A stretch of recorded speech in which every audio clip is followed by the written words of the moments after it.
Hey guys, Dustin Heiner here with Master Passive Income. Now I want to give you a little insight on the ways that you make money when you buy just one real estate rental property. Now I'm here at a college where I'm looking around thinking, man, I don't want to ever work a job again. These guys are hopefully going to get a job. That's their goal, is to get a job when they're done. But how much money are they in debt? Now, let's say you took that money and bought one rental property. Well, that one rental property makes you money in 6 different ways. Let's look at it. Number one, passive income. So every single month, money comes inside your pocket and goes inside your pocket so you can actually pay all your bills. Let's say you buy one property, it makes you $250 a month. That's money going in your pocket you didn't have to work for. Number two, equity capture. Let's say you buy a property, it's worth $200,000, but you buy it for $180,000. That's $20,000 that you capture in equity already. That's money that's just sitting inside your property that you can use.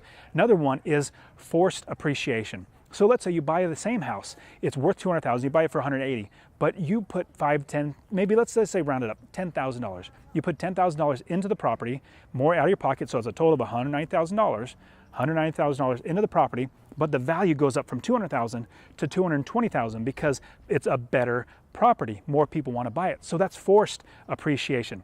Now, market appreciation is also another one. Just in general, the market goes up. It's going to go up. You see prices just go up on properties. Just in general, the price is going to go up. And here's another one.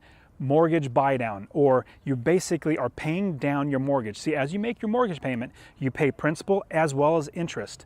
Now, what's great is the principal goes down. So you buy that $180,000 house. Well, after 10 years, you only owe maybe $160,000, $150,000, $140,000. But the beautiful thing is, you are not paying that.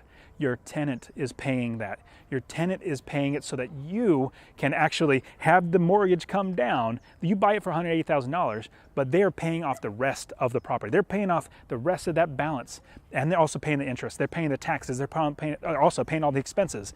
Isn't that fantastic? So that mortgage buy down is terrific. Here's the last one, tax benefits. You get tax benefits just for having one property.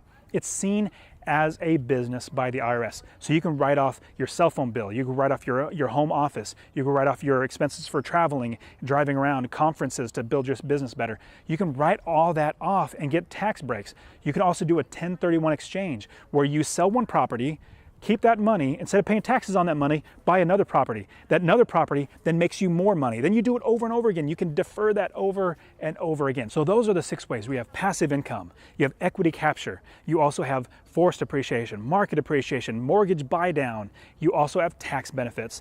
These are just the few things that are so amazing about rental properties, and I want to show you. So keep watching everything that I put out. Check out my blog and podcast. You guys, thank you so much for listening to this video. I want to see you get out there, start buying your first property, then buy your second property, then buy your third property. All right, guys, again, Dustin Heiner here with Master Passive Income. You take care of yourselves. Talk to you soon.